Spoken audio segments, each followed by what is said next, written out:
Today, is Australia approaching terminal decline?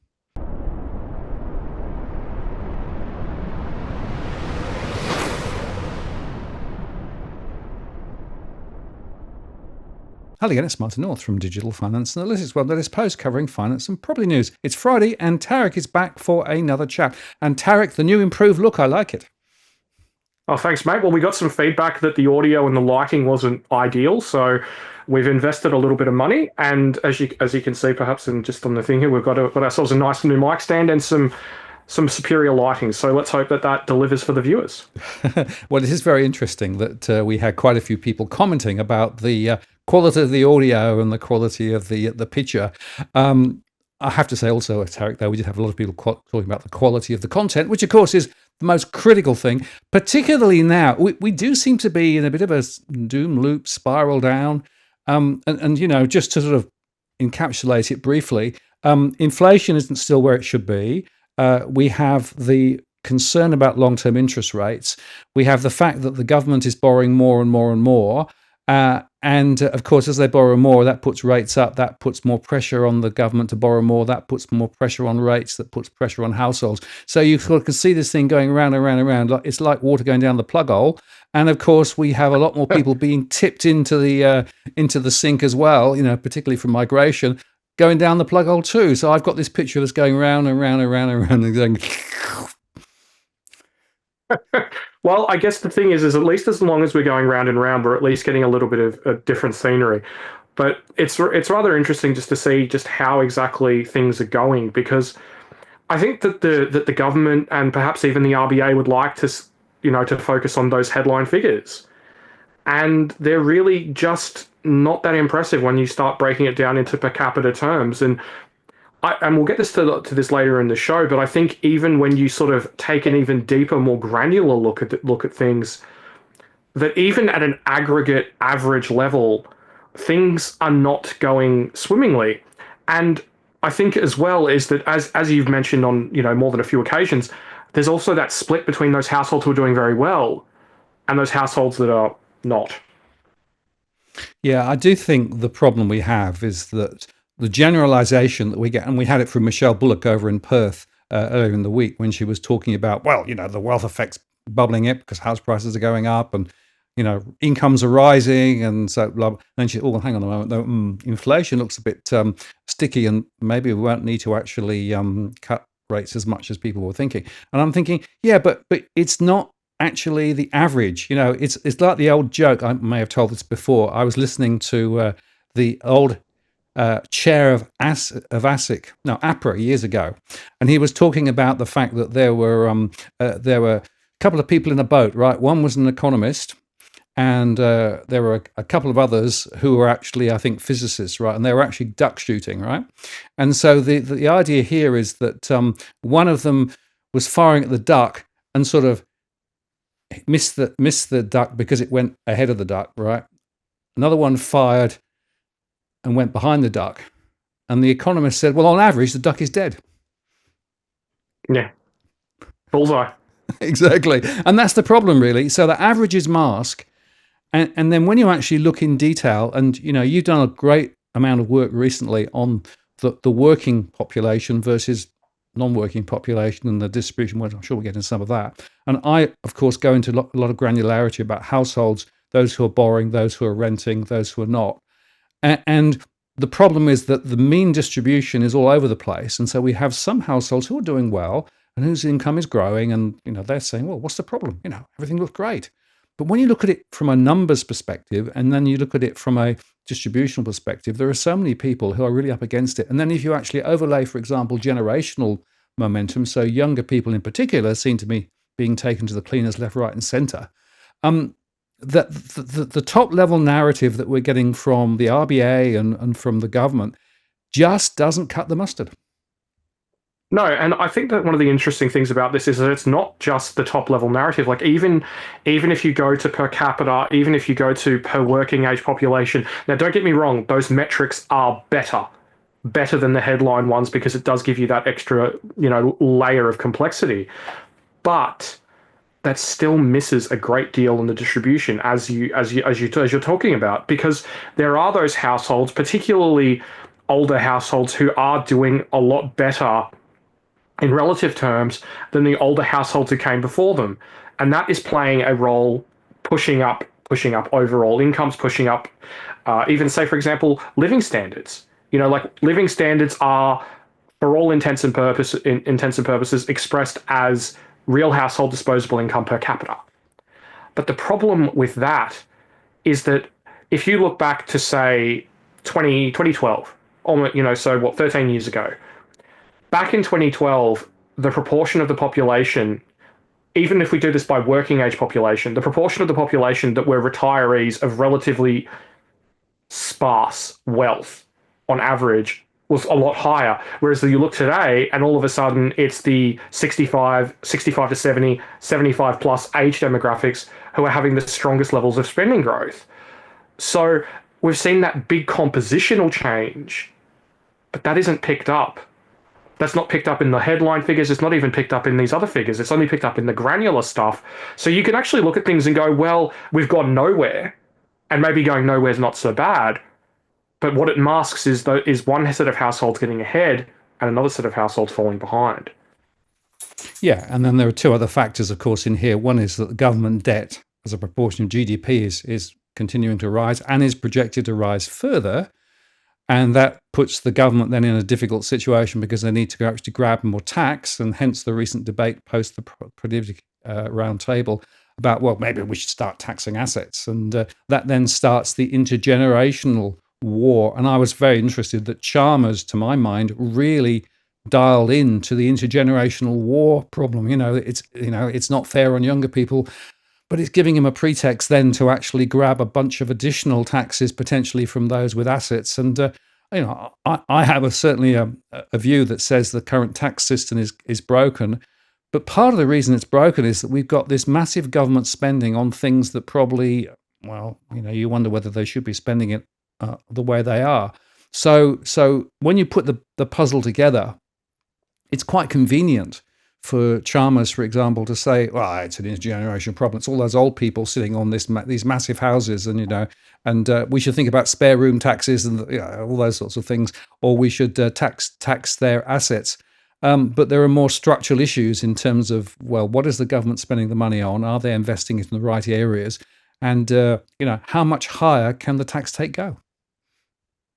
Well, that's an interesting question, because with the latest national accounts data, there was, the breakdown of what proportion government is contributing to the economy.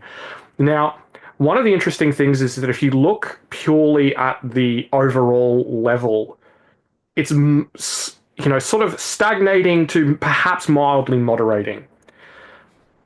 But that masks the fall in government investment in infrastructure as a percentage of GDP.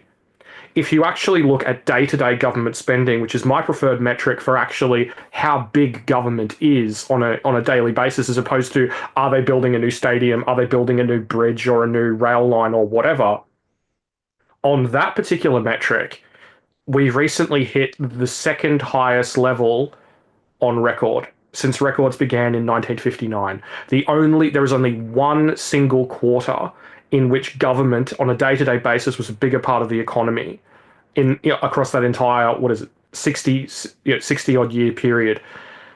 And that was the very, very height of the pandemic in the second quarter of 2020. So aside from those moments when the government was in absolute panic mode, throwing cash at the economy because of the pandemic, the government has never been larger than it is today. And just to clarify, I'm not solely talking about the federal government. This is of government overall, which covers everything from local, the local council, all the way up to Canberra. So it's rather interesting just how reliant the Aussie economy has become on government. And I'll just make one further point, just briefly, but it hasn't always been like this. If you look at the size of government on a day-to-day basis, it bounced around in a relatively contained range for the best part of around about 30 years, between the mid-1980s and the mid-2010s. But then, as the tail end of the mining boom started to feed out of the data, the the windfall from the resources sector started to peter out somewhat, all of a sudden it got to the point where it was like, well, we need to prop up the economy somehow. And now government as a proportion of the economy has just gotten inexorably larger. Absolutely. And the other point there, of course, is there are some little accounting tricks that are being done. So some of the government spending is now effectively shift off balance sheet too. So if you were actually to roll some of that back in as well, then the numbers would actually be more significantly worse. And then the other point is with the very high migration that is still coming in, even if some people are saying, oh, no, the migration's going down. It depends on how you look at the statistics. The fact is that with so many more people coming in the country, you absolutely need more hospitals, more schools, more roads, more infrastructure, more transportation, more water. I mean, the list is endless, but that's not where the government spending is.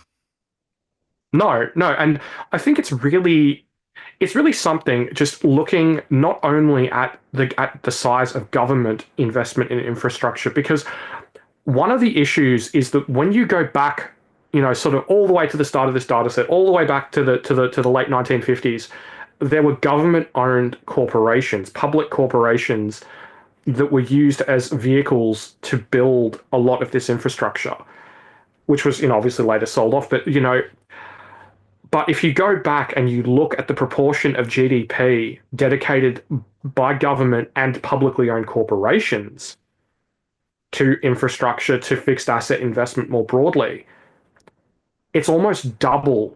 It was almost double back in the 70s and the very early 1980s as what it is today, as a proportion of GDP. And you think about it and you go, that's crazy. How is it that we're running this huge migration intake? Some of the largest, even if you do it on percentage numbers, not nominally, some of the largest growth in the working age population in history through migration.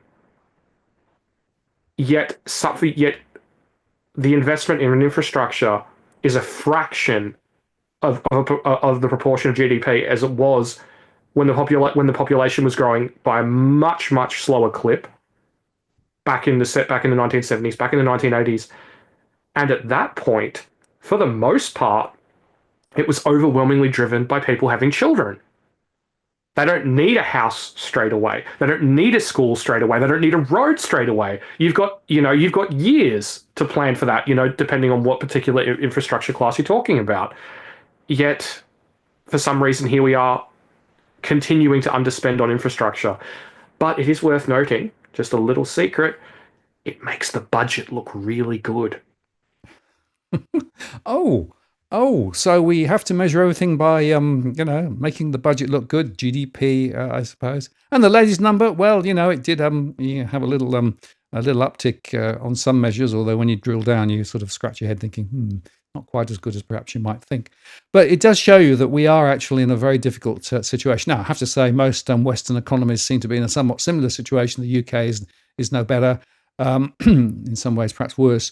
But I would actually make the point that the proportion of debt and debt servicing is relatively high in Australia, despite what people say about the debt to GDP ratio. And that's partly because the interest rates that the bonds demand in Australia have always been higher. So that means that effectively that it costs us more to service our international debt compared with some other countries. I think that there's also just an important point here in Australia. A lot of emphasis is placed on the level of federal debt. And that's understandable because that's generally what's compared across various different countries. But given the division of responsibilities here in Australia, the states are the ones who have to generally manage the roads, manage the hospitals, manage the schools, you name it. They are the provider of a lot of services. But by the same token, unlike a lot of states, say, for example, in the US, that are able to levy their own taxes, their own, income taxes, I should say, or sales taxes for that matter. In Australia, there's the GST, which then gets divvied up amongst the states, but is done at a federal level, but there's no income tax. So if the states find themselves in fiscal trouble, say, for example, Victoria, they lack the revenue base to be able to easily dig themselves out of that hole simply just by imposing a greater degree of income tax, for example, if they were a US state. So what we really need to be looking at is the fiscal path of the states, because at the end of the day, the federal government is underwriting that debt, and it's not. I very much doubt that if Jacinta Allen's Victoria somehow gets itself into even deeper difficulty and defaults on its debt, well, gets close to defaulting on its debt, I should say, Anthony Albanese isn't going to turn around and then bail Victoria out. So I think that there really needs to be that focus on state level debt as well as federal debt to really get a good picture as to what Australia's government debt load actually looks like. And just one brief other point. The part of the reason why things are like this is because of the infrastructure issues, because of the fact that we have run this huge migration intake for so long, because the burden of that falls on the states because they're the ones who have to provide the services, provide, and for the most part, and provide the infrastructure. Whereas the federal government just says, "Thank you very much. I will take that extra tax revenue. That will look very, very nice on the federal budget balance sheet." Absolutely. And of course, some of the things that we're touching on, well, I mean, could be seen to be verging on disinformation or some such. And, could we be talking about this stuff in the future, or will we be accused of all sorts of things, or, social media accounts shut down? There seems to be a very important trend here for governments not to want to talk about these things or charge for FOIs. And, rather than actually want to talk about the really important things, just paint it over and say, no, nothing to see here. It's all right, mate. We'll find a way. We'll be, coming live from some random developing country somewhere, and all the viewers who are able to penetrate the Great Wall of Australian internet security can all watch along and with us and still stay informed. Absolutely. Now, you put some charts together, so we better get into them. So, wonderful, wonderful cartoon again. Is this New Zealand or Australia? I think it's about the world, mate. There's a whole lot of I don't know going around at the moment. Absolutely right. Yeah, bah. All right. As usual, the charts will be available at bernardeconomics.com. Martin will place a link in the description down below, and we'll get right into it. And I will just mention, if you would like to see some of the clips from today's show, and also just in future, they are available on my YouTube channel, and there'll be a link in the description for that as well. Now, for the longest time, real household disposable income per capita has been the metric for measuring living standards. And I got to thinking, does that make sense? Does it actually add up when you think about the changes to the composition of the population over time? Because, children, for example, 15 or 20 years ago made up a significantly larger proportion of the population than they do today. And generally speaking, children don't have incomes. And if they do have an income, it's relatively minimal. So what I've done here is I've taken real household disposable income, and instead of dividing it by the total population, I've divided it only by people of working age. Now, what this shows is that basically there is no more disposable income on a per working adult basis today in inflation adjusted terms than there was in 2012. Now, it's also here that another distinction needs to be made.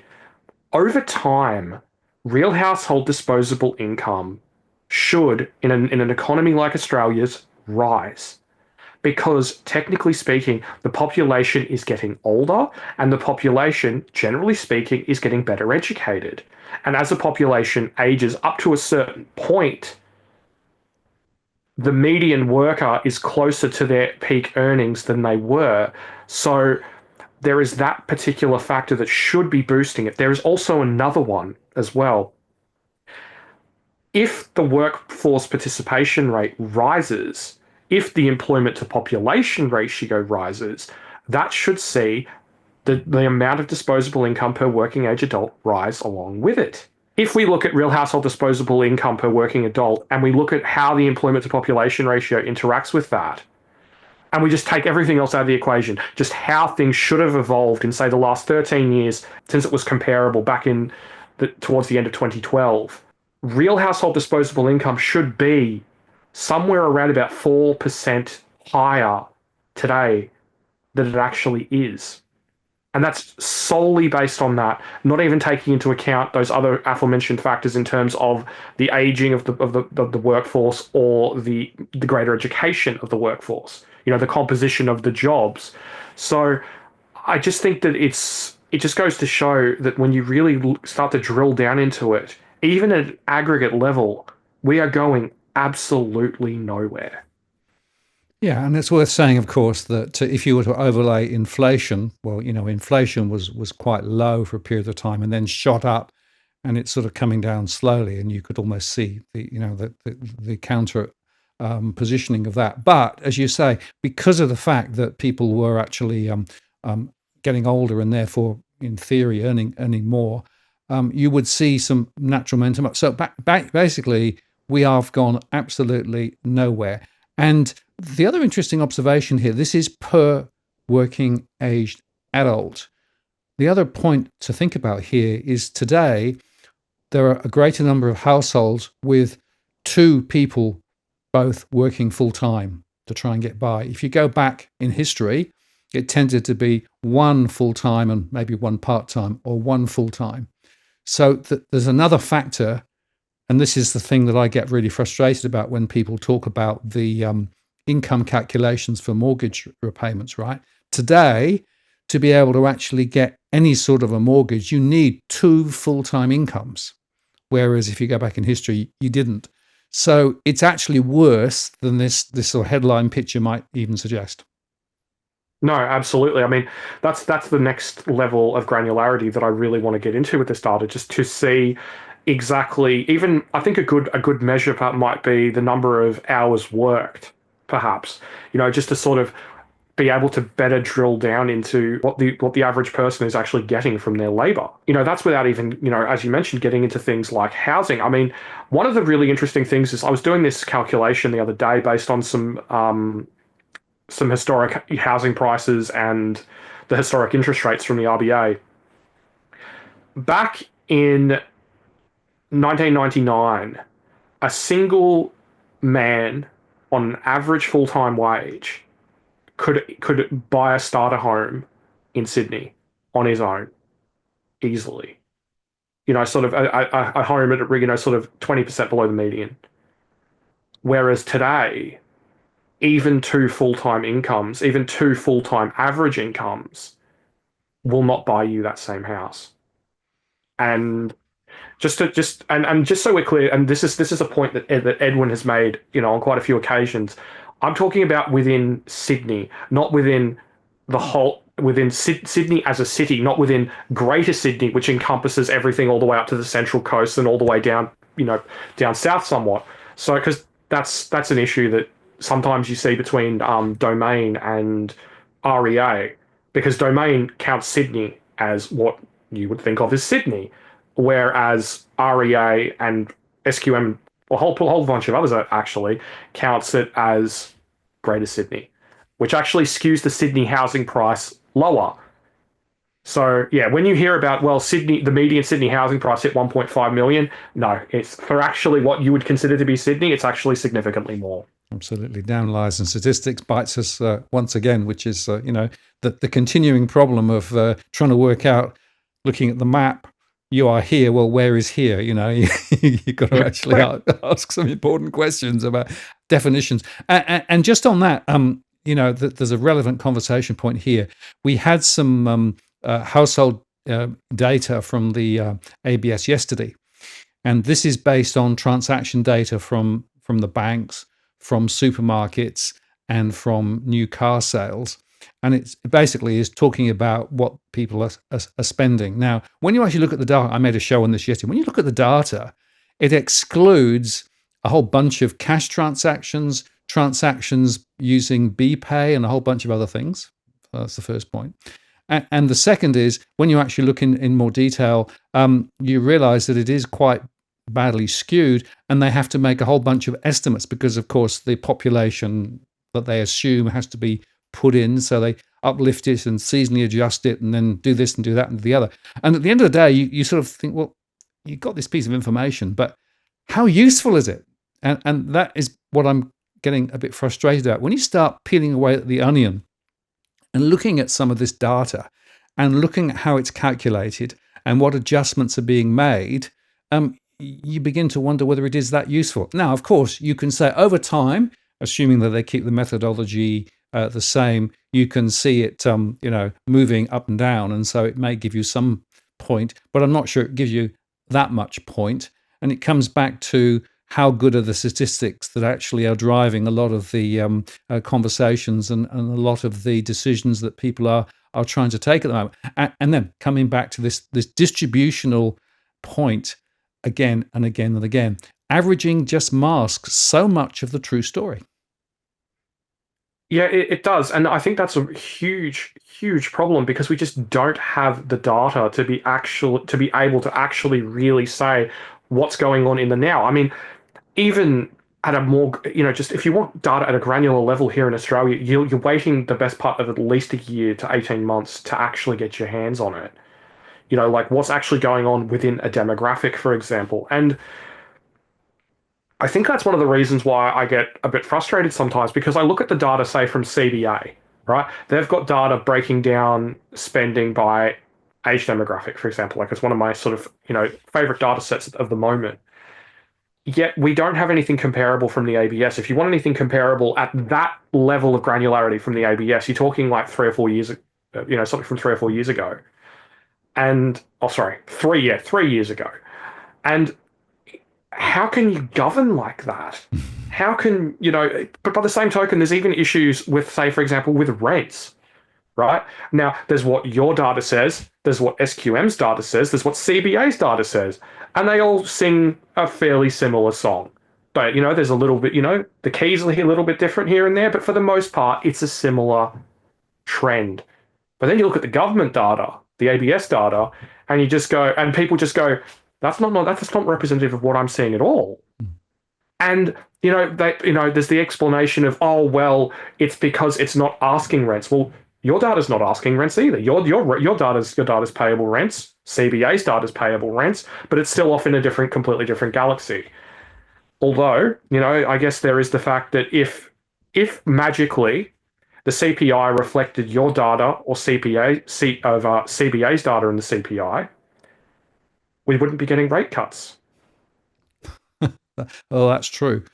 And it does actually come back to what assumptions are being made. Remember that the CBA data is, the transaction data going through the accounts when they can see it. Now, if you pay for something in cash, that's not included. Or if you pay your rent by BPay for any reason, that wouldn't necessarily be included either. So again, my point is that even this sort of granular data that people claim to be available is partial at best anyway. So it's almost, I think, that this information is being produced by the banks and other people, and it always seems to me to be spun in a way to say everything's fine, everything's good, keep borrowing. We want to be able to lend more, so we need to actually bolster the confidence of people, and the best way we can do that is to spin positive. The RBA does the same. They spin positive too.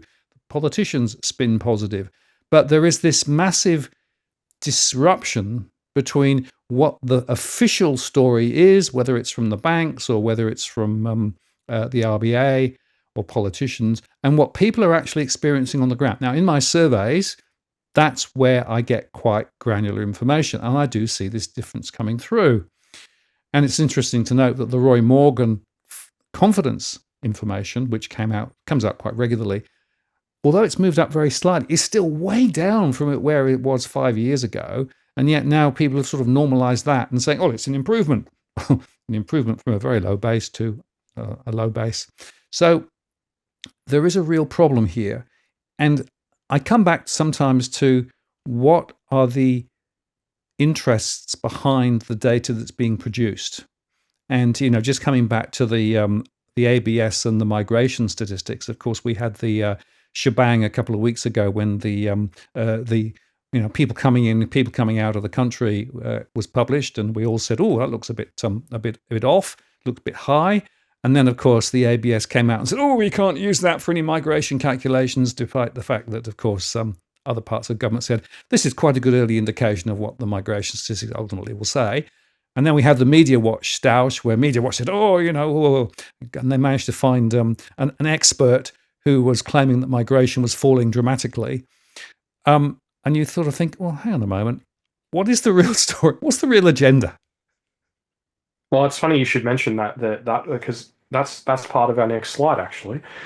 Now, in the national accounts, every quarter, there is the level of GDP and the level of GDP per capita. And from that, through some rather basic maths, you can determine the implied population. And what I've done here is this is a 6-month rolling level of population growth since the borders reopened. What this shows is that population growth peaked late in 2023 and has declined until the end of 2024, which is similar to what you see in the net overseas migration data. You saw it moderate and fall into the end of 2024. But what we've seen in the first 2 quarters of this year in the national accounts is population growth has once again re-accelerated, which is also what we've seen in the net long-term and permanent arrivals data. Now, it's here that some qualifiers need to be added. This is prone to revisions, so it's prone to be changed and revised at a later date. But if we purely take it at face value, we are seeing population growth re-accelerate. Now, this has also been reflected in vacancy rates, both in the CoreLogic and SQM data. It's also been reflected in a rise on a seasonally adjusted basis in rents. So I think there's a fairly robust argument to be made that population growth is once again re-accelerating. And I will add, I don't think that this is from a magical baby boom that's just all of a sudden Australians are having significantly more children, which leaves one other rather obvious driver. Oh, you mean a few more people might be coming into the country? And that might be a bit of a surprise. Now, of course, the government argues that, that boom that we saw earlier on was just a catch-up from, because during COVID, nobody came in. So, of course, you allowed more people to come in post-COVID to catch up. But if you actually do a bit of a sort of an extension of the long-term trends, the catch-up happened very, very quickly, and it's still well above where it would be just to catch up. So there is clear strategic intent here to actually keep migration strong. Now, I did a show the other day highlighting the fact that if you go and look at some of the UN documentation, there was a report, I think, published in the year 2000, talking about the fact that migration was going to be a very critical element to maintain the state of economies around the world, particularly Western economies, because the birth rate is so low and dropping. The birth rate in Australia is much lower than it used to be. The birth rate in some other countries like Korea is through the floor. So they were almost arguing that migration was effectively part of the secret sauce of how to keep an economy going. That was written as early as the year 2000 and then revised in 2020. So that there's an interesting sort of thought process there that migration good because it actually helps to keep the economy on kilter, particularly with low birth rates. But then when you actually think about it in more detail, only, and this is what the report actually said, only if you plan for the significant investment in infrastructure that's going to be required in parallel to be able to make it work. And that's the bit that nobody seems to be actually, factoring in. And we discussed it a little bit earlier in the show here. You can flood the economy with more people, but if you don't actually plan for it, and if you don't actually then take account of the fact, as you said, that people need schools and houses and hospitals immediately, then you end up with this national crisis, which is what we have at the moment. So there is a real question about this. And then, of course, the what happened last weekend with the people turning out on the streets and then being branded, neo-Nazis or whatever. There's something more going on than just a few people saying we don't like the current government. There is a bigger question that many people have about this story about migration and the implication for ordinary Australians off the back of it. And that again has been downplayed by the government, and I think that's a bit foolish of them.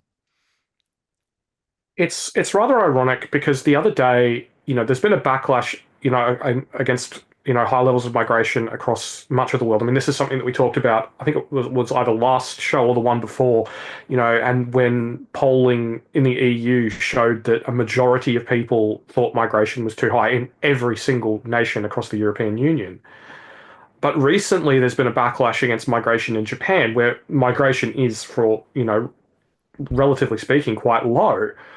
But this has prompted the Japanese government to turn around and just completely revamp its approach to migration. They got together a bunch of experts in a very genuine way, and they've said, okay, what do we need to do differently in order to make migration into Japan viable? And even so, the level of migration that they're talking is a fraction of what we're talking about, generally speaking, in the West. So they're just like, well, we need to prepare the infrastructure. We need to prepare services. What's the impact on the budget going to be like? What's the budget? What's the going to be the impact on the fabric of our society? What's going to be the impact on crime, on law and order, on changed values, on all these different things? And not only that, but that they've had the foresight to think maybe the people are not going to be too pleased with this. So maybe we should put a relief valve in where we can cut migration if issues, whether they be infrastructure related, whether they be social cohesion related, where by which the government can pull the emergency stop and migration can be cut. And that's an established policy setting within their platform.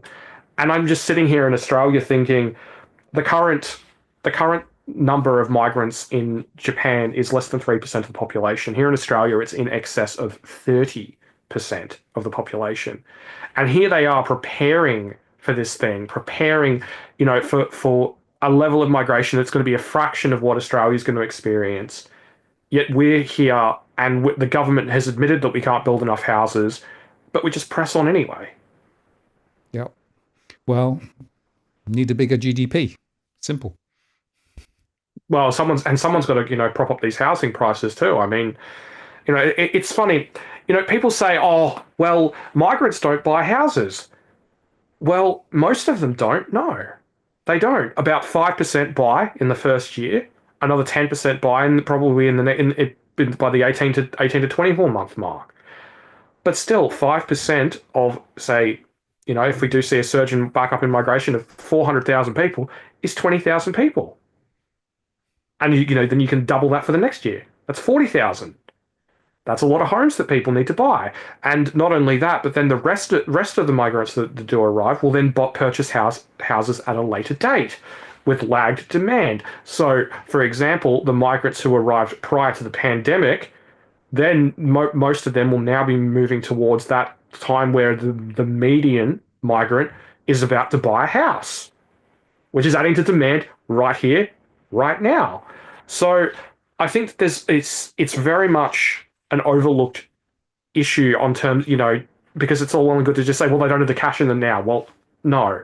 But there's also the factor of okay, the government has made this choice regarding migration, but on the other side of the coin, are they pulling back on the other types of demand into housing? Are they, for example, curtailing credit to property investors to ensure that the people who need houses are not competing with too many investors to get them, and then that's pushing up prices? No, they're not doing that either. They're actually increasing the amount of demand from first home buyers with government intervention, so we can pump up housing prices even higher. And it's a mess, really. And just to round out the discussion on the migrants, the other point, of course, a lot of migrants, when they come, go into the rental sector first. So that's one of the reasons why rentals are actually still growing. Cost of rent still growing quite fast. In fact, they're accelerating again now. And interestingly, in my surveys, if I look at rental stress, so that's the question of people trying to balance their income versus their expenditure. Well, guess what? The first generation Australians, those migrants coming into the country, actually have the highest rental stress of all of my cohorts. And that's something which is worth just thinking about. So people are coming to Australia and then effectively finding that they're almost immediately in financial pressure, sometimes because they're actually earning less on average, and also because their costs tend to be quite high because they're paying high rent as well. So again, this is putting greater pressure on the rental sector, which in turn makes it harder and harder for ordinary Australians to be able to get on the rental ladder themselves. So, however you look at it, we are digging this deeper and deeper hole, or going back to the sink analogy, we're going round and round the plug hole. Yeah, and I think the thing that gets me is, and forgive me if this turns into a rant, viewers, but we're given these stories of, won't someone please think about the migrants, think about what they're facing, their issues. Okay, let's do it. Let's think about the migrants. As you say, they're being put into a rental sector, generally speaking, overwhelmingly put into a rental sector where finding a rental is still very, very difficult. There is still the rental crisis. And as your data shows, people, they are in the most severe levels of rental stress. Okay, well, now let's look at the labour market that welcomes them. For people aged 18 to 30, and most of the migrants coming to Australia are, generally speaking, in that demographic, 33%, one in three people in that age demographic is exploited. One in three is underpaid by at least 40% below the minimum wage, right? So we've got migrants coming in to challenging housing conditions, challenging employment conditions, where we're just off some rough math, you've got about 1 million people, maybe more, being exploited and underpaid, right? So, okay, so people say, let's think about the migrants. Well, let's do that. Let's think about the migrants, and let's think about the impact that all that's having on not only on the migrants, but on the existing population. It's an absolute bloody mess. But is it going to be fixed? Is anyone even trying to fix it in a meaningful way? Not that I can see. Actually, nobody even wants to really talk about it. And that's, as soon as you start raising these sorts of issues, then you're basically accused of being anti-migration or worse, or bucketed in with the small proportion of those people at the weekend, the protesters who are actually driving other agendas and other issues. And so they try to cover it up and say, oh, no, no, no, no, no, that's not how you should think about it. You should think about it this way. We've always been a country that accepts high numbers of people coming into the country. We've always done this. We've always done that. But then you go back and look at the 50s and the 60s and look at the social programs and the economic programs that were there to support the high levels of migration into Australia, building houses and everything else. And you compare that with what we've got now. We've still got the numbers of people coming in, but there is no means of visible or invisible support. And no surprise that, of course, the people who are in the country are saying, well, hang on a moment, this doesn't seem very fair because it's harder and harder for me as a young person in Australia trying to form a family or buy a home or get somewhere to rent. I'm just competing more and more with a whole bunch of other people. And that's why you start seeing this social fragmentation. And, the latest crime stats in Victoria are a bit of an object lesson in what happens when this all goes wrong. I think the problem is that a lot of the narratives surrounding migration basically rest on, if I'm going to be charitable, I'm going to call them myths. If I'm not going to be charitable, I'd call them something else, but that's for another day. Because the issue is, say, for example, the idea is migrants build houses. Now, back in the day, they did. Absolutely, they built houses, they built infrastructure. There were times in the late 1940s and early 1950s where some academic estimates put the number of tradesmen at roughly 1 in 4 migrants. So, you could very quickly, with that number of people, build a whole heap of houses, and that's exactly what we did. Like people, like my dad. He got here, on just before the end of the week, and on Monday he started working on building a new hospital in Melbourne. And that's the way it worked back in the day. But in this day and age, it's not like that anymore. The migrants are significantly less likely to work at the coalface in a trade than the average Australian. Although I will note that there is actually a group of migrant that is more likely to work in a trade. Now, you'd think, Well, that'd be skilled migrants, right? No, no. Skilled migrants are significantly less likely to work in a trade. It's refugees. Refugees are significantly more likely than migrants to work in a trade, and they're significantly more likely than the rest of the population to work in a trade. So if you look at that, I just think that's rather ironic that the people who are chosen for their status, as a refugee for a humanitarian reason, are the ones who are actually more likely to provide the labor on the work sites to build our homes and to build our infrastructure than those actually chosen for their skills. And I just think that just absolutely blows to bits any ideas of this, this idea that migration is positive for home building, because it's not. It's a net negative for home building. It shouldn't be, but that's just unfortunately the way it is. Well, you might even want to draw a long bow and suggest that maybe the quality of the construction that we've currently got at the moment has something to do with the workers who are currently employed in the construction industry. I say this as someone who used to work as a labourer. There's plenty of useless people, just in general. I think I've seen some horrible, horrible crap over the years. I mean, I used to do some work with a bloke whose job was literally just to go around and clean up other people's messes, and there's been no shortage of that for a long, long time. And I think part of the problem is because there is such huge demand for tradies at the coalface. Yep. There's these people who are absolutely awful at their jobs, who make these mistakes that in any other profession would see them turfed out, never to work again, who then just turn up for work again on a Monday. I realize that that may seem shocking to some people who haven't worked in a trade or worked around a building site, but that's unfortunately just the way it is. And I mean, all you got to do is go on the Site Inspections YouTube channel, and you can see what absolutely stellar work some of the tradesmen are putting out. And I will say though, there are a lot of brilliant tradies out there, but unfortunately, there are some who are just subpar, who give the good ones a bad name.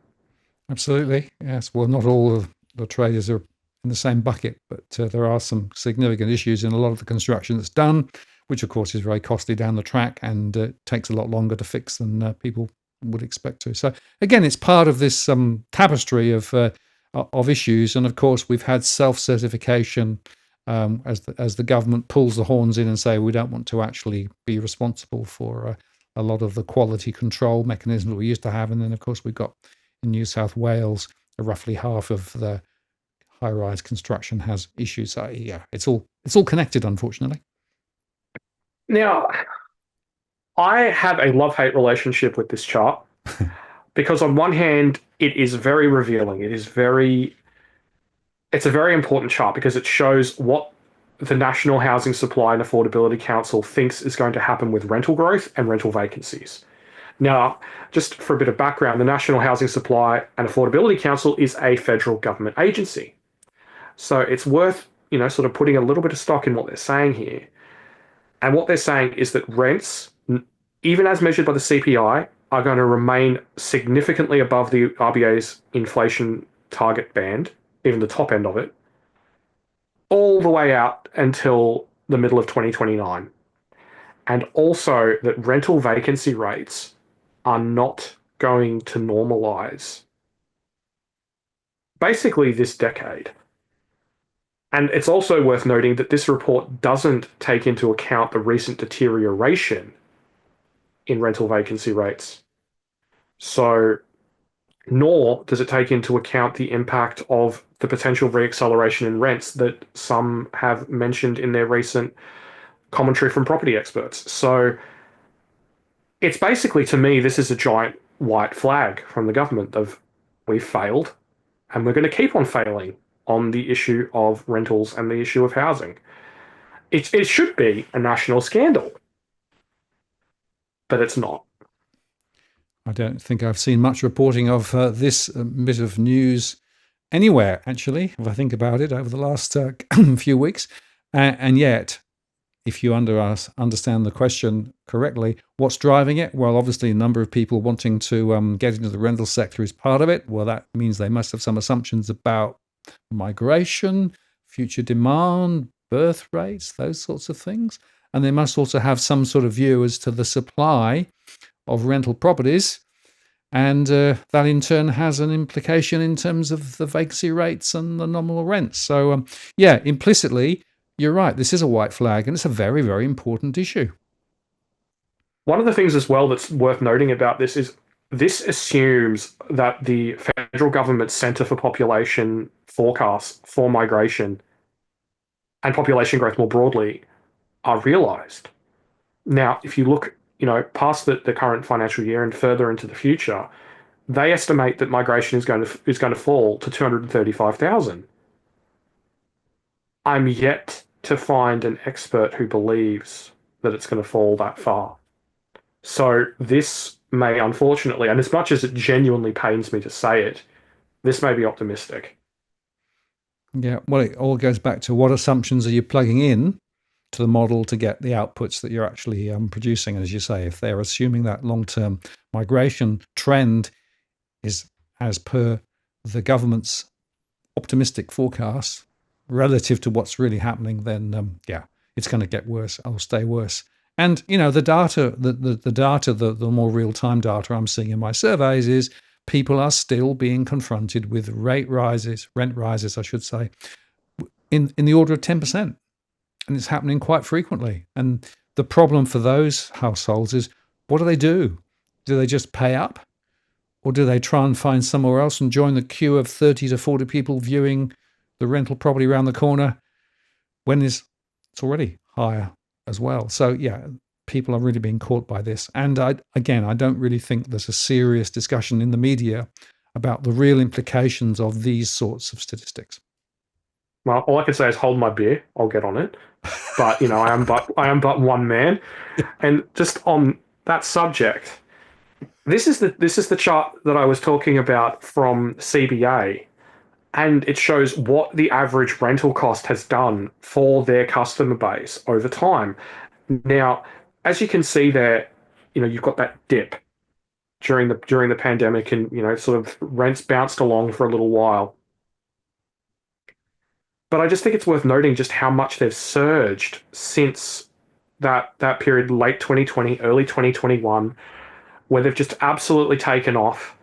And is this roughly indicative of what the rental price pressures that you see in your data in terms of what people are actually paying, Martin? Yeah, it'll be very, very, very consistent actually. So if I look at the sort of the total take of rent of the net disposable income, which is the only way to think about it. You can't talk about gross income. You need net disposable income. Then absolutely, we are seeing this pressurized in the rental sector. Rental stress is still as high as it's been pretty much. There's been a little bit of an easing for some people because the mortgage rates have come down a little. Although interestingly, when I ran the model this month, I noticed a little bit further uptick in the mortgage stress statistics again, because we've got very large mortgages relative to previously, and the other costs of living are still rising quite a lot faster than the official CPI. So for a lot of people with a mortgage, they are still under significant pressure too. But I would say that the CBA chart here aligns perfectly with the data that I have in my models. Well, that's interesting to hear, because it's very much not what is being pushed out there. I mean, I think this chart is really indicative of a rental sector very much still in crisis.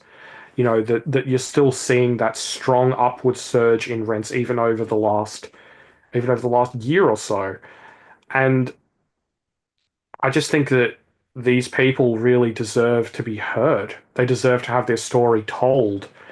But I feel like that's just overlooked based on government data, which tells a very, very different story. And I think that looking at your data, talking to people at the coalface, I get the copies of these reports from various charities and social services agencies, and they paint a very, very dire picture that I don't think is present in the government data to anything like the same degree.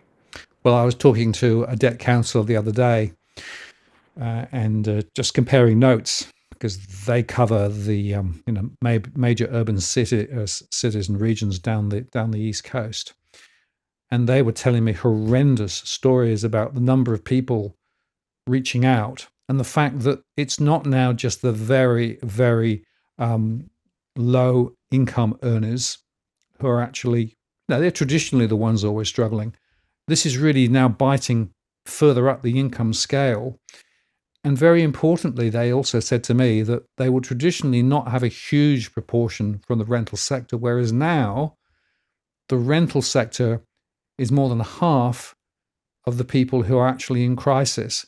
So, despite the fact that there are a lot of people with mortgages having pressure, the rental sector is also under huge pressure. What people tend to do is then grab a credit card or grab a payday loan or buy now, pay later to try and sort of eke it all out. And eventually that comes apart, comes unglued. And so we were comparing notes between what, again, my data is showing and what they're seeing. And interestingly, we started to talk more granularly about, well, which areas of say, Sydney. And my hotspots from a mortgage and rental stress perspective overlay very nicely where they're seeing the hotspots too. And so, this isn't a uniform picture across the whole of the city, for example, but there are real hotspots where a lot of people are in difficulty. And I don't think, again, this is being given enough attention in the mainstream, but we just keep preaching the gospel because we think this is a really important conversation. And I will just add, I made a show the other day and I asked people to put in the comments, how they were personally feeling. Were they feeling buoyant, as the RBA was suggesting people should, or are they still finding it difficult? Now, okay, this is an unscientific sample, but so far, pretty much everybody who chose to respond said, gee, we have real issues at the moment. So I think on the ground, we've got these issues really quite painful for a lot of people. And again, I don't see this as a balanced argument in the media coverage.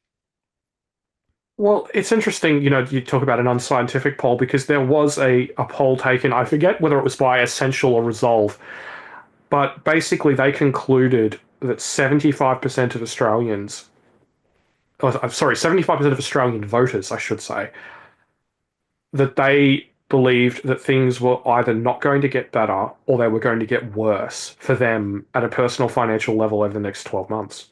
Yep. Now, this is one of the reasons why I have a very hard time with this whole Albo's doing great, everything's fantastic sort of narrative that you get in certain quarters because people just aren't feeling it. It's just, I mean, it's not represented in any of the polls and any of the sort of outlooks like that. People are quite a bit more, downbeat about things. And just on the topic of rents for a moment, one of the key issues going forward, with, as you say, with the rental stress and, households in stress more broadly, is for mortgage holders being able to put, something, to sort of put your extra expenses on a credit card or a personal loan or buy now, pay later, can buy you time because your mortgage, at least at this point, is likely to continue, the real mortgage repayments are likely to continue to decline if rates are cut further. So mortgage holders will eventually get relief either from rate cuts or purely just over time from income growth. But for renters, things aren't going to get better. They are in a position where they're over a barrel and they're going to continue to be over a barrel until the situation improves and rental growth moderates, or if we are lucky enough to experience what they're seeing in Canada, see rents fall. But unfortunately, our government is not pursuing the conditions that would deliver a fall in rents. They're pursuing the opposite. Absolutely. And, remind everybody that a greater proportion of people are renting as the whole population today than ever. The proportion of people who own their property outright is continuing to fall. And so we have a rise in the mortgage sector, a rise in the rental sector. And so more and more people are being caught in this pincer movement of higher costs, particularly for somewhere to live, whether it's for renting or for mortgage. And I agree with you, there is some potential downward impact from those people who are on variable rates as the banks pass that on. But I would remind you that the Reserve Bank governor did actually say earlier in the week that the chances of more rate cuts perhaps are easing back a little, simply because of the fact that the employment rate's still quite high, and other things going on, the wealth effect, etc., etc. And interestingly, one of the banks has now suggested there may not be any further rate cuts, which I thought was quite interesting. I'm in two minds about this one because you can see where there are sufficient green shoots and certainly inflationary pressures that could derail further rate cuts. But I was going through the labor account data today, and that makes me quite a bit more concerned about the future of the labor market. Now, in terms of hours worked, which I think is probably one of the better indicators for labor market data, especially from the labor account, because it is a much more solid representation of what's actually happening on the ground. There there are fewer hours worked in the market sectors of the economy, which is every sector of the economy with the exception of government, education, and healthcare and social assistance. There are fewer hours worked today in the last quarter than there were in September 2023, despite the fact that the population has grown since then by getting on for 1 million people. That is a truly astounding figure. Like, how is it that there isn't in aggregate, another plumber doing an extra hour, and another fast food worker doing an extra hour? That in aggregate, we're still backwards compared with where we were almost 2 years ago. That to me is a truly striking statistic. And if you look at the numbers, we've only added something like, I think it was around about 80,000 jobs in the last 9 months, despite the fact that we've added over 300,000 people in terms of the working age population. So I think that we've got, we may have a recipe for something akin to stagflation, Mm. where the labor market deteriorates. Well, I don't think it's fair to call it a deterioration too much, because we are still creating jobs, but it's more the fact that the labor market isn't keeping up with immigration. It isn't keeping up with that growth in the labor force. So it's still technically basically stagflation, because you're seeing, potentially an issue with inflation being higher than comfortable, but just the labor market not potentially keeping up. Yeah, and I will just add the other factor, the money supply. If you look at the M2, for example, it's continuing to grow. Now, money supply and inflation tends to be quite well correlated. And so, you would expect potentially to see higher inflation because of the money supply. And the money supply comes, from, of course, from governments and government borrowing, and also from the bank multiplier as the banks lend more. And of course, as property prices rise, they can lend more, which creates more money in the economy as well. So the money supply issue is also something else to think about. And that's why I think that the stagflationary story you're highlighting is a really valid scenario for people to think about, because stagflation means you actually have an economy that's not growing very strongly, and the latest GDP numbers were pretty weak, and yet the inflation story still is actually quite strong, which then puts a lot more pressure on households, and it's something which is very hard to shake out the system. Well, I think the thing is that if we go back to the rental question, if magically, like, as I said before, if you were to change the ABS CPI with your data or with CBA's data, like I said, we would have stagflation or something close to stagflation pretty much right now. Considering the relative growth in the number of jobs. And if people are wondering exactly how we've seen this huge moderation in employment growth, but not seen a rise in unemployment, it's because what's happening is people are losing second jobs Yeah. right now. And that is masking the deterioration in the labor market. And that can go on for a while. But the question is what happens if we were to see a similar deterioration in the official unemployment figures, and see that deterioration in employment growth? Unemployment could get uncomfortably high, uncomfortably quickly. Yes. And when you actually look in detail at the hours worked and the distribution, um, the hours worked is going down, but interestingly, the multiple jobs number is still going up. So, and I see that in my survey. So, in fact, people are actually trying to find other jobs because they can't necessarily get the full hours they want from the job that they've already got. So you bolt on another sort of a part-time job or two or three, or do giggy stuff to try and actually bolster your income. And so there's a greater proportion of people now working multiple jobs. Well, it's interesting because looking at the data, you're all what one thing that's quite interesting, particularly in the non-market sector, which is sort of generally speaking taxpayer funded sectors of the economy. What you're seeing is employment growth has very much moderated. It's slowed dramatically. So the taxpayer funded jobs printer has very much slowed from where it was last year when it was the overwhelming driver of employment growth. But what we're seeing is that the number of hours worked in those sectors is still growing robustly. So I think that there is that issue whereby people, we're not seeing the level of jobs growth that we were before, but people are still wanting to pick up those extra hours or go on full time. And that is playing a role supporting the economy.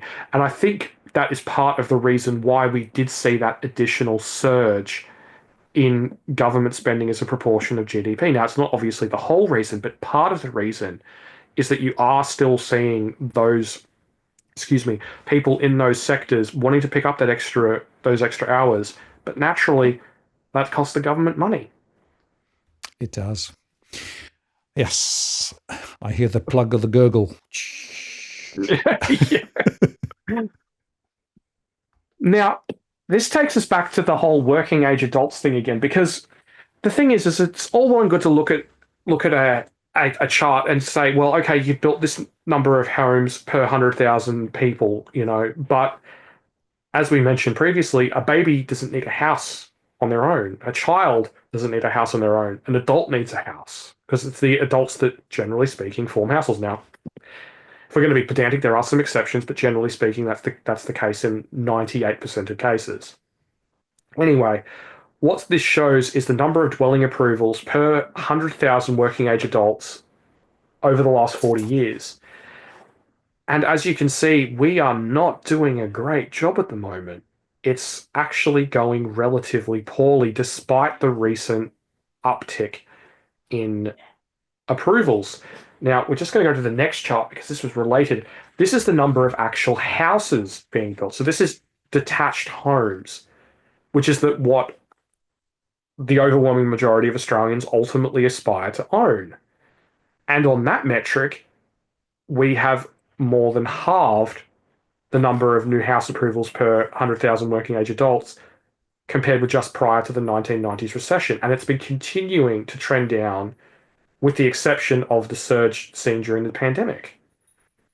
So I think this just really serves to illustrate just how much we are shifting the demand for housing through migration, through bringing in fully grown adults, compared to if we were growing it pure, if we were growing it from a more normal perspective, from a more normal method, whereby a majority of the growth for new housing demand was coming from children coming of age. So because that's a lot easier to prepare for. Yeah, and it's worth just highlighting, it's not as if we're not building that many houses. If you look at the number of houses actually we build in Australia relative to the population, it's still relatively high compared with many other countries. Yeah, no, absolutely. I mean, Australia still builds more houses per capita than anywhere in the Anglosphere. Very nearly more than anywhere in the world. Sorry, anywhere in the developed world. So it's not that we don't build enough houses. It's just that we grow the population far too quickly for our still juggernaut of a construction sector to help to cope with. I have this Star Trek analogy, Scotty saying, the engines can't take it anymore. I cannot take it no more, Captain. Exactly, yeah. I can't do the accent. That's a bit what it is, isn't it? Yeah, no, it is, and I just think that there isn't really an acceptance of that in, it's always supply, supply, supply, supply, and it's like we're doing brilliantly on supply. Now, Yeah. don't get me wrong, we could be doing a lot better. We have done a lot better historically, but are we doing well compared with our peers? Absolutely. And I think that we just need to just be more real about what actual housing demand actually looks like. Although, to be completely fair, the National Housing Supply and Affordability Council report does I mean, not a great job, but it does a decent job Hmm. of pointing out how much of houses we need. I personally disagree, and I know a few other experts who would disagree too, but it's okay. And we're still not even meeting that particular standard. And I mean, realistically, that should be an absolute national scandal. It should be, front page news, like government runs migration and population growth well in excess of housing supply, and then admits it on paper in a 163-page report. Don't quote me on the exact number of pages, but I think it's about in that particular range. Hmm. No, it's quite a long report. I do read it because it's important. But yeah, again, nobody really wants to talk about it. And the net result, of course, is that there's also this obfuscation here about what somewhere to live is, right? So that's why we've got this high rise story going on at the moment. You've got to actually change the zoning and the planning, and you've got to build up, etc., because that's the only thing that we can build. Costs of actually building an average high rise is quite a lot higher than if you built low rise, by the way. Um, but there is this disconnect between we need to build more houses, what people want, and what people are actually, from a planning perspective and from a zoning perspective and from a NIMBY perspective, actually advocating, and that gap is getting wider. Yeah, no, it's interesting you should mention that because I did an article for my Substack. I'll send you the link on the cost to build a new home in Australia. So either to build a unit or a house since 1984, 1985. And basically what I did is I actually broke it down to the square meter cost because a lot of people say to me, "Oh, well, it's because houses are smaller." Well, wonder no more. We've now got a per square meter cost. And, another thing too that I just think is interesting is a lot of people say, well, houses were smaller back then. They had lesser finishes, etc. But one thing I do think is interesting is that house sizes and house finishes in, say, the year 2000 are not altogether removed from where they are today. Hmm. But the price could scarcely be more different. The price has absolutely skyrocketed per square meter, and it's skyrocketed in real terms far, far more than wages and obviously far more than the CPI because it's inflation adjusted. Yeah. And if you look at the price of apartments, oh boy, sorry, the price of units, that has gone up to an even greater degree. And it costs more to build the average unit today than it costs to build the average house, despite the fact that the house is like 60% larger. So I really think that we're in a position where there's no easy answers, and someone in all of this is going to have to eat some very, very challenging times because, well, otherwise the general population are going to be the ones who have to keep eating those challenging times. The other thought is, if you think about the time from I want to build something, through to delivery, including the planning and the build, it's a lot quicker and more compressed to decide to build a standalone house or a semi-detached house relative to the whole process for building a high rise. And that's something else that people need to take account of, right? Because it just takes a lot longer if you're going to have to go down sort of 6 levels into the basement and then build up. It takes a lot longer. Yeah, exactly. And I think part of the well, without this turning into an entirely new video all in and of itself, there's also just the issue of the fact that we don't do developments right anymore. Like, I mean, it'd be a lot better if the government just released land. If whether they owned it, whether it was crown land or whether they purchased it to then release and with infrastructure to build on. But instead, you end up with these developers sitting on land banks worth multiple years worth of house of new house supply, which ends up serving no one, which then gets drip fed onto the market. So, I mean, I think that it's definitely worth considering and debating, like use it or lose it. If it's zoned, if it's approved, then you got to use it. You can't just sit on it and just because at the end of the day, that's contributing to one of the the relative lack of supply. I mean, we have enough supply, but we just don't have enough for the demand that we're placing on it. Absolutely. Well, there's a whole new video there, but we won't go down that rabbit hole. No, Not now. no, only two more charts to go, people. You're doing great. Now, this chart is from the Wall Street Journal, and they've been running a poll now since the mid 1980s on do you think that people like you and your family have a good chance of improving your standard of living? Now, when the poll started back in, I think it was 1985, 1986, almost three quarters of Americans agreed with that. At the very peak, 77% of Americans agreed with that at the turn of the new millennium. As of today, just 25% of Americans believe that someone like them can improve their standard of living. Now, when I first looked at this chart, I thought, is this the Trump effect? Is this just people thinking that? Because if you look at, say, for example, the University of Michigan Consumer Confidence Survey, it is broken when you break it down by Democrat versus Republican supporter. Because Democrats think everything is awful, and Republicans are very, very bullish, very, very upbeat. But if you look at this chart, you can actually see that when Trump was elected the first time there, things actually improved, and things have been just as bad under Biden. Well, not just as bad, but similarly as bad.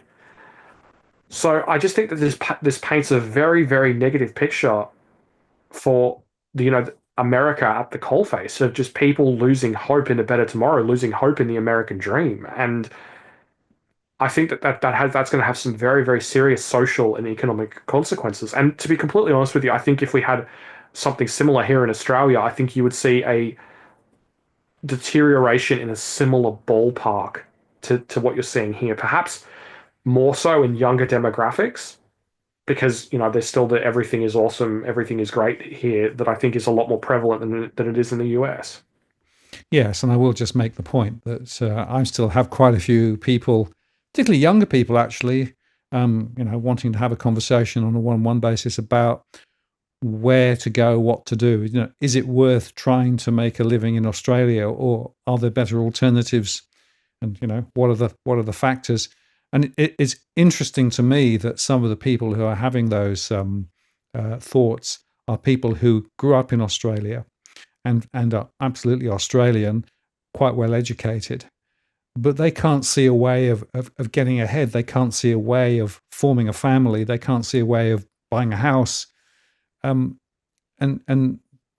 if actually running for the exit is the solution, that doesn't actually bode well for the people who remain.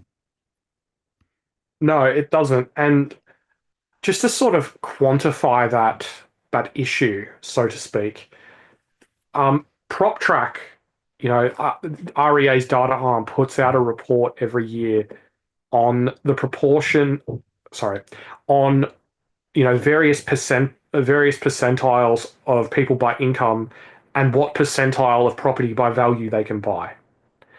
Now, if you go back to the year 2000, which is the end of broad-based housing affordability in Australia, a median earning household could buy the median dwelling.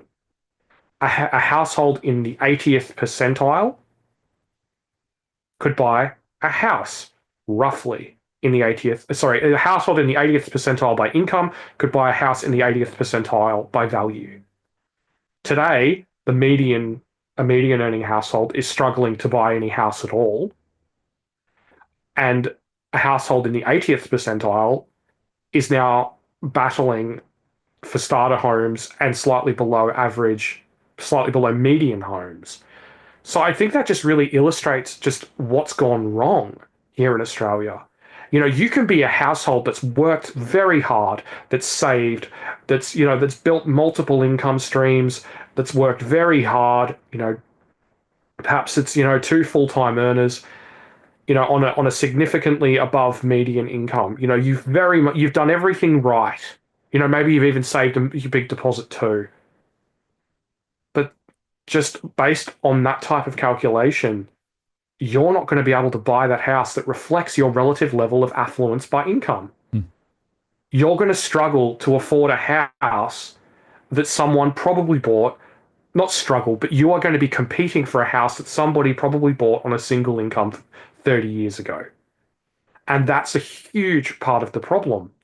Because if there's no incentive, if there's no way to getting that more affluent life that these people arguably very mumuch deserve and have achieved in terms of their relative incomes, then a lot of people are going to turn around and say, as like the people you've spoken to, what's the point? What do I do? Do I move overseas? Do I work less because I'm never going to be able to afford the things that I want anyway? Do I just pursue experiences and perhaps a lower quality house instead?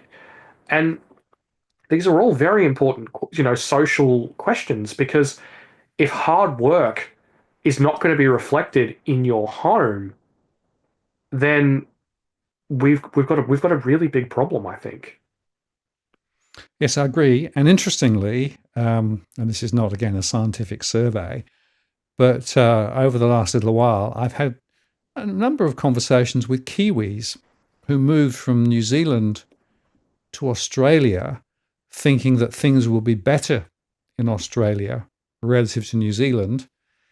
And in each case, they've said to me, it was a mistake, which I think is absolutely fascinating. Well, I think that's part of the thing. Like if you look at net migration flows in and out of New Zealand over time, for the most part, they do in net terms flow into Australia. Yep. But there are those times where things reverse.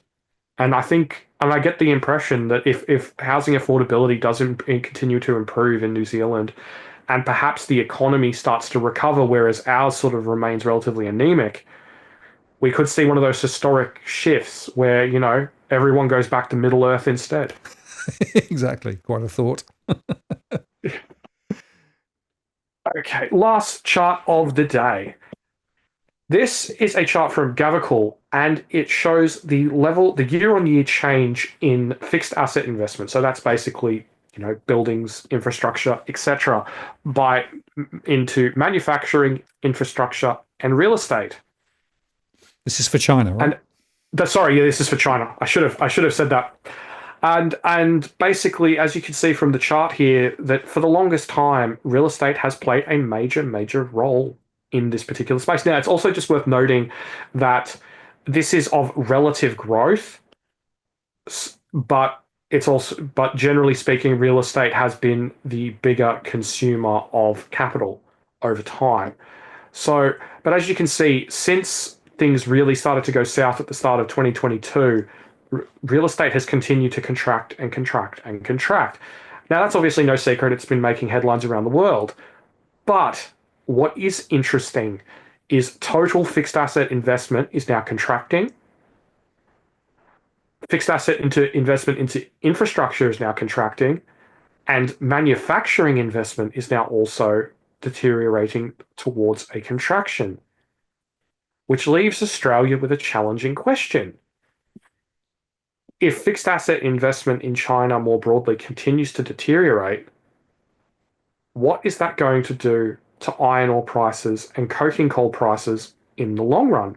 Particularly given the fact that Rio Tinto announced earlier this year that the Simandou mega mine in West Africa is going to be coming online later this year and is going to be ramping up into production into 2026 and 2027, which is going to change the makeup of the sort of global iron ore supply curve. And also, on that particular note, there's also the fact that in Brazil, Vale has also recently ramped up production as well. So it's going to be interesting to see exactly where the chips fall in terms of who's going to eat the production cuts in order to keep the prices more robust. Well, if you think of the Australian economy as a three-legged stool, and housing and mining are two of the critical legs, um, everything from that chart would suggest that the mining leg might be getting a bit shorter and a bit wobbly, which means, of course, that the government will need to pump up the other leg of the stool, the housing leg, to try and actually offset an even further disequilibrium.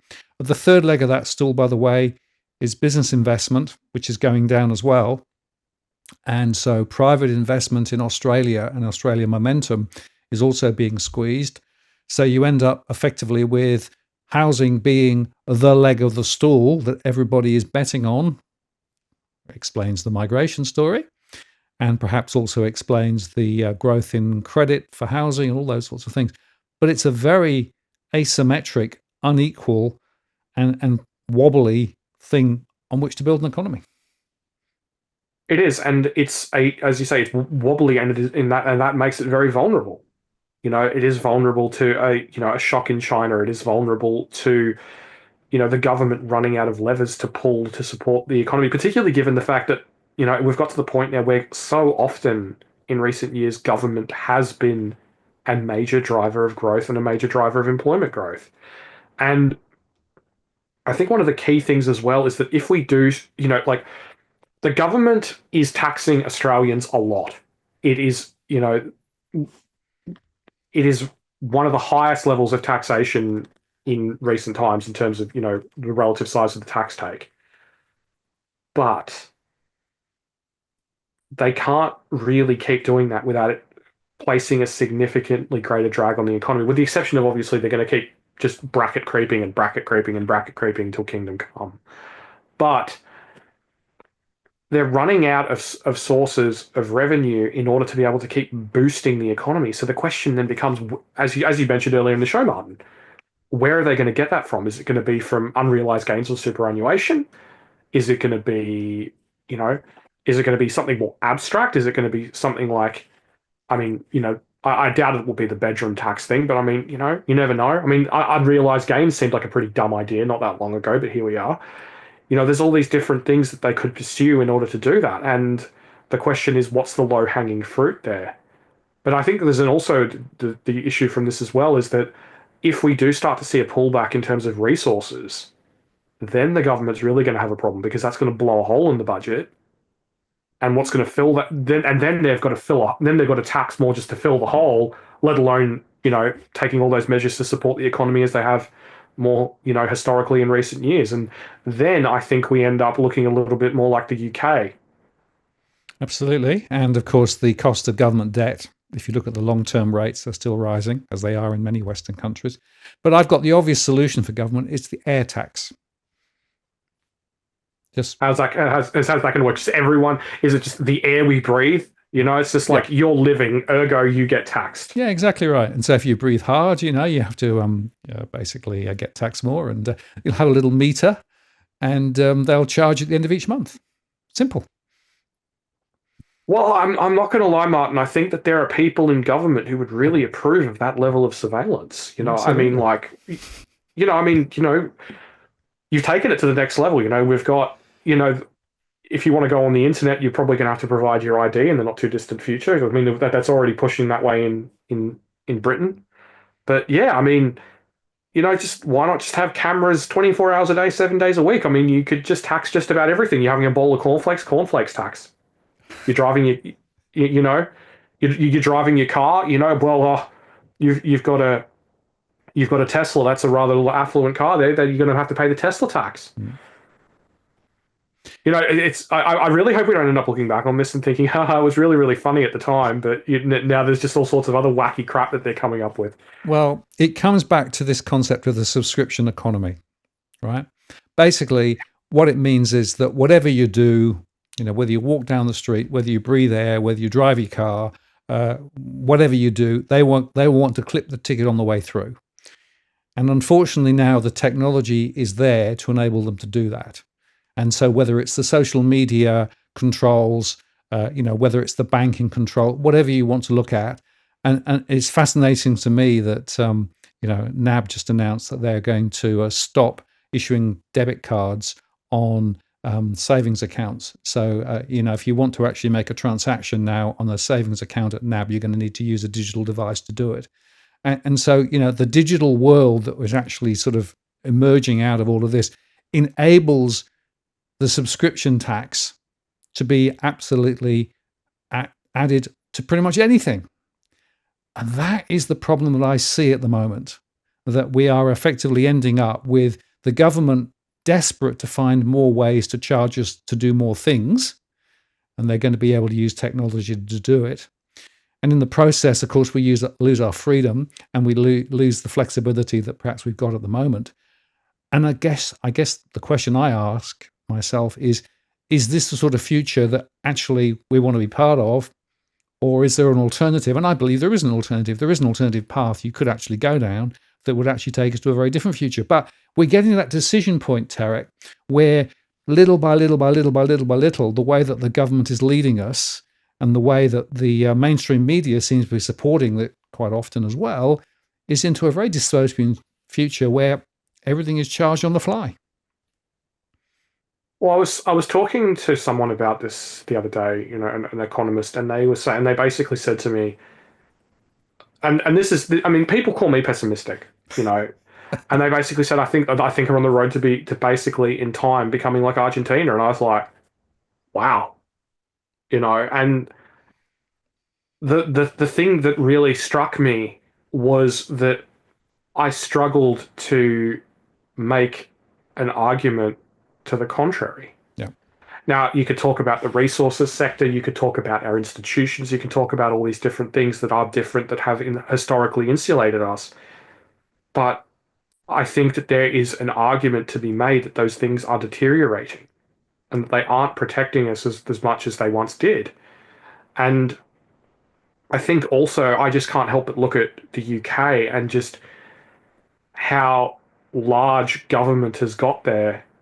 And instead of pulling back on the sides of government and just letting the economy be the economy, they haven't done that. Mm. It's just gotten larger and larger and larger and larger. And I just I look at Britain and I look at places like South Korea with its demographic issues and its social issues, and I'm just struck just by how little the actual genuine underlying issues are being addressed.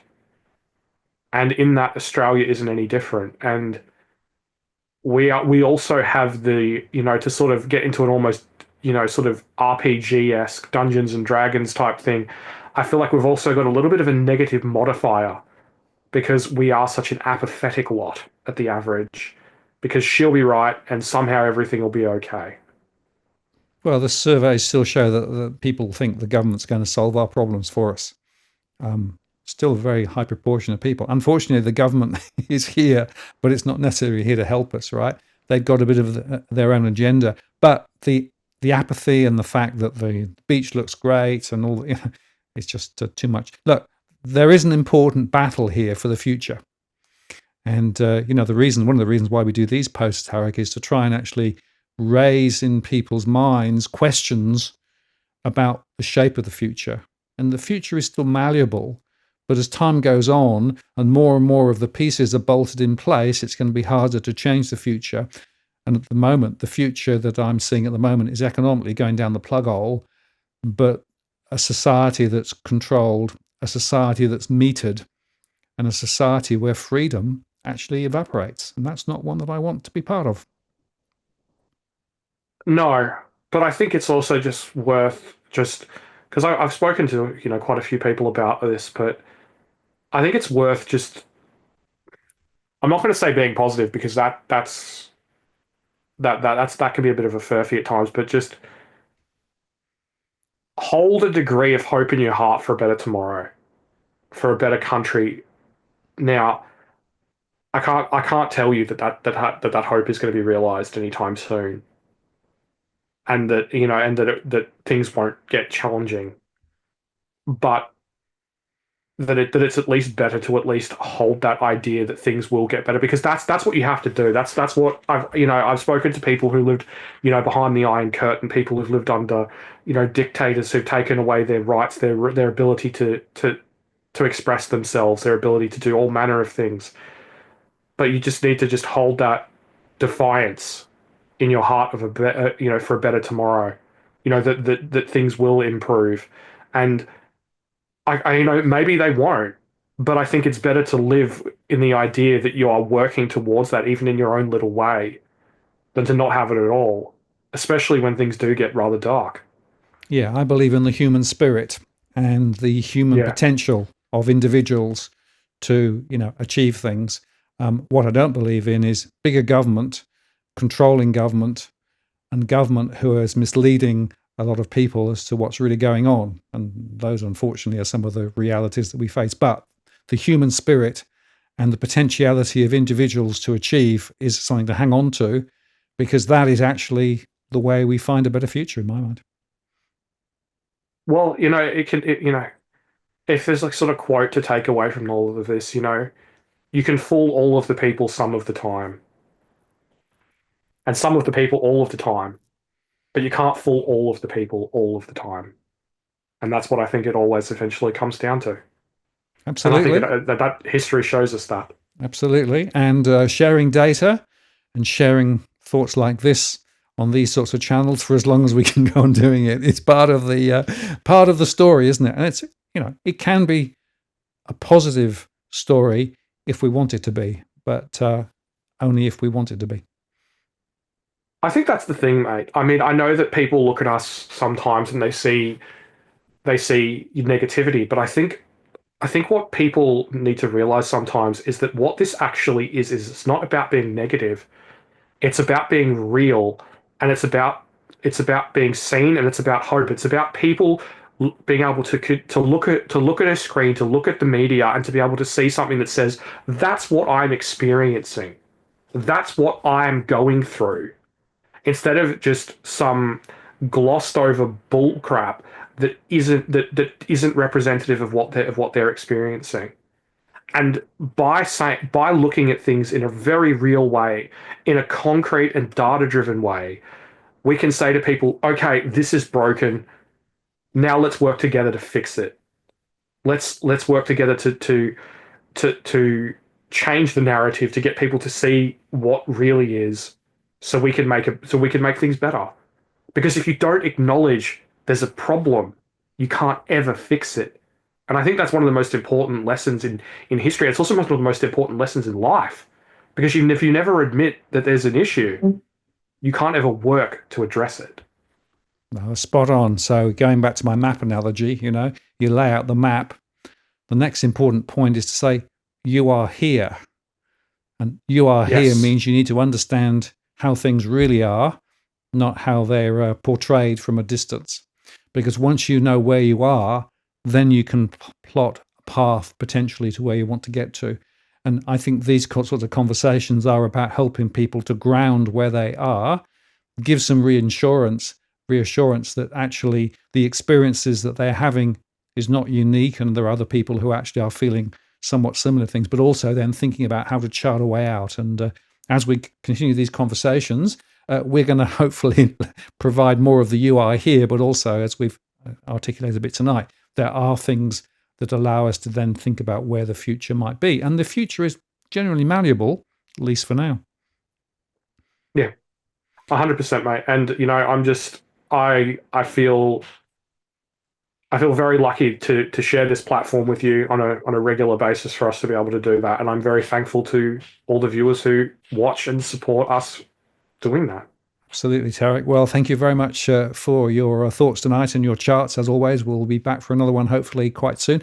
The mic stood up really well, and the image was great too. So well done. We've definitely got a good system now.